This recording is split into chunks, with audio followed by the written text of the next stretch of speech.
Winning Motor Trend Truck of the Year 3 times in a row, that had never been done before. Then again, neither had a 12-inch touchscreen or 1,000 pound-feet of torque. Never been done before. It's just kind of our thing.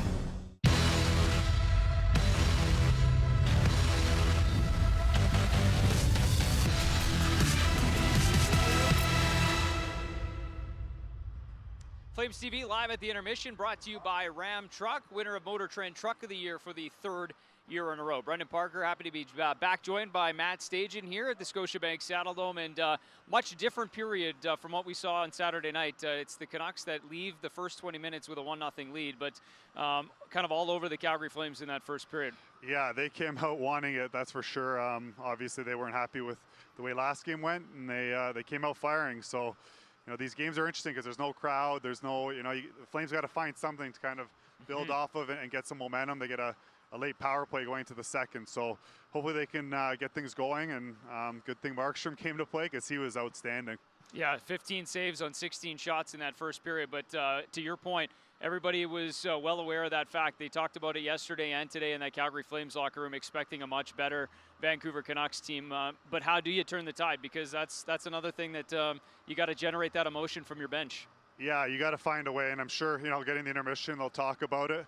And that's the thing about this season. You're going to play a lot of teams back to back, and you know, that second game, if you win the first one, you gotta make sure you're mentally ready, because the other teams are going to really want it. You know, it's a bounce back game where they can make amends, and you know, I think it's something, you know, everybody says the right thing, like we're going to be ready. It's a playoff-like atmosphere, you know, like where the team's going to want to come back, but you got to come out and establish that you're ready for it. And you know, I think the Flames got away with only being down by 1 going to the second, but there's lots of hockey left, and they'll regroup now, and we'll see how they come out. Yeah, that's the good news, is you're only down by 1. Let's take a look at the Canucks goal, because JT Miller back in the lineup for the Vancouver Canucks. He actually misses the first 3 games of this season due to COVID protocol, and they kind of talked about the boost he gives you. I mean, he's your leading scorer from a year ago and helps pay dividends right off the bat. What'd you see here?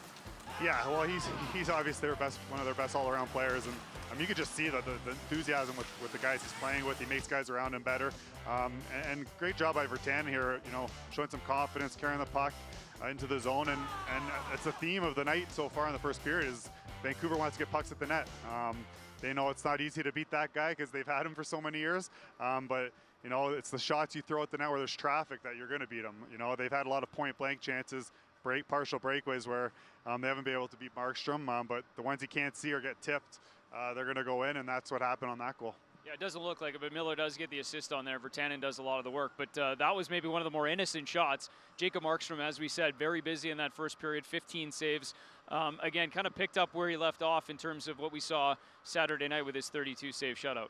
Yeah, he was outstanding, and I think, you know, this is why you bring in Jacob Markstrom. You know, he's arguably, you know, could have maybe won the Vezina last year. He was in the conversation. Yeah, 4th, I think, in voting. But you know, when you don't come to play and things aren't going well, he can keep you in a game. He can steal your game, and you know, I thought obviously Talbot did a great job, and Ridge done a great job, you know, stealing some games for the Flames in the past. But you know, there's more of a 1A, 1B situation. Now you got your number 1 guy in Markstrom. He's come ready to play this season early, and you know, it's showing dividends, and it's showing early that, you know, we got our guy for 5 years. So hopefully they just can find their game here and find a way to get some points tonight. Well, it's funny because we mentioned it. You're down 1-0, but it could have very well been tied. I think about 13 seconds left. Elias Lindholm was gifted one from Thatcher Demko, a rolling puck. But maybe actually the sequence, we'll show you here, 2 open nets, 1 from each team, and neither one of them able to finish. Yeah, and this is, you know, this happens, you know, guys early in the season, and obviously there's been no preseason, but yeah, 2 point-blank chances where, you know, there's an open net, but Pettersson that he just kind of out of his reach, but you know, that's a play that should be made for a tap-in. And then this one, I think Lindholm, you know, just probably wishes he stopped on it, and right. He had more time than he probably thought he had, because obviously no one thought Demko would give him that pass there. But you know, these are plays that happen, and it just miscues that give you chances, and then you're not taking advantage of those chances just because of the rust. That's the game of hockey, game of inches. Well, that's one where the fans, everybody sits there and goes, how do you miss those? But when you're in those moments, you're thinking everybody's bearing down on you too. Both Pettersson, I mean, he was wide open, and Lindholm, as you said, had a little more time than he probably thought. Yeah, it is. How do you miss those? But trust me, it's not as easy because you're not expecting it. It's more how do you get that chance? Yeah, absolutely. How do you miss them? You know, Yeah. those chances shouldn't be happening at the NHL level, but mistakes happen. It's a game of mistakes, and there's most mistakes on both ends. You know, getting the chances and then missing them. Let's talk about something that's kind of fun to reflect back on now, but in the moment, it was something. 7 years ago on this day, January the 18th, you were involved right in the middle of this Canucks Flames rivalry. It was the face-off, opening face-off, and we had some big bodies on the ice. The Vancouver Canucks matched. What do you remember about this game that had the line brawl and eventually led to Torts storming your dressing room? Yeah, it was a memorable night, and it really got our rivalry going with them because we played them in the playoffs the next year too. Right. So, you know, it just kind of before the game, our fourth line with McGrath and Westgarth and Blair Jones, you know, they had a good game on the Friday night. We were coming off back-to-backs, and basically Bob Hartley came in and said, you guys are starting tonight. We want your energy. We want your, you know, get us going. And of course, Brian McGrattan hears that, and what's going to happen from that. So it's kind of, you know, joked about, you know, how we're going to line up, and you know, they could have started whoever they wanted, but they once we found out who they were starting, Gratz was like, me and Cecito are going, so you guys do what you want, and it was just kind of, well, we'll all see if they want to go, and one thing led to another. You know, it wasn't something that was like for sure going to happen, but you know, the guys were kind of talking about, you know, imagine this did happen, and we knew Gratz and Cecito were going, that's for sure, and then everything kind of fell into place. And when Westgarth went and took that face-off, I think it kind of was telling that, yeah, this might be more than just one fight. Yeah. So it was a fun night. You know, we haven't seen that for a long time, and haven't seen it really since, not to that extent. And even before that, you didn't see it probably for 15, 20 years. So did you know Tortorella was as fired up at the time? Was there a little bit of jarring back and forth from the benches, or was it?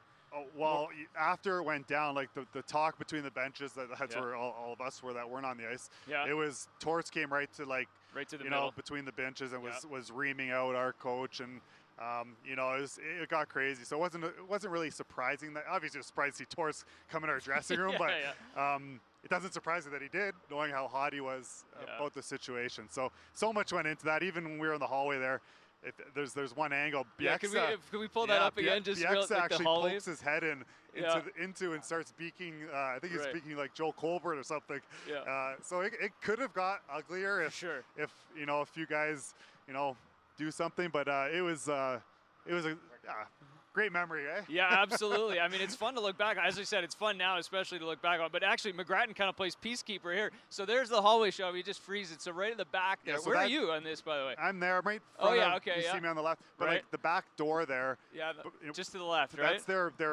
medical room. So they have access. So Bieksa and like he would stick his head in. He started beak. If you let it run, he starts beaking. It might be a little later, but he starts beaking some of the guys. Yeah. But we were just making sure, you know, that's when you get real problems off the ice. If someone does something with their stick or something, then you get lawsuits and all that. So in the end, calmer heads prevailed. Yeah, and then Gully was our coach, you know, a year later, 2 years later. So he was right in the middle of that. So it was. Yeah, the best part about that was Clint Malarchuk. He came out and he was ready to. We had to hold him back in our room. Now, he was the guy that was really fired up. Well, Corey Osbach, got to give him a shout out too, because he was right in the middle there at the front too. Yeah, he was not shying away. I think he scared off Torres, really. There you go. Yeah, listen, that's quite a memory going back down memory lane for sure. We'll call it a day, and let's look ahead now to the second period, because you can't really replace that as far as today's day and age, but maybe we'll see it again sometime when you get 10 games against an opponent. I don't know if we'll get to that level, but I'm sure we'll see a bit of that heat return. Yeah, I don't know if we'll see it off an opening face-off, but no, definitely. You might see a little bit of that. A little bit of heat. All right, that does it for Flames TV Live at the first intermission. Let's get set for the second period coming up next. We call it the Ram 1500 Limited. But truth be told, there's nothing limited about it. Ram 1500, winner, J.D. Power Award for Best Driver Appeal.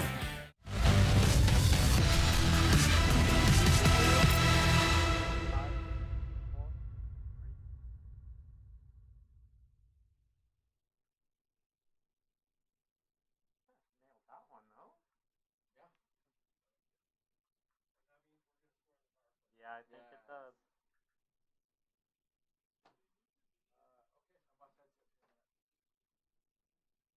Let me know when we're clear.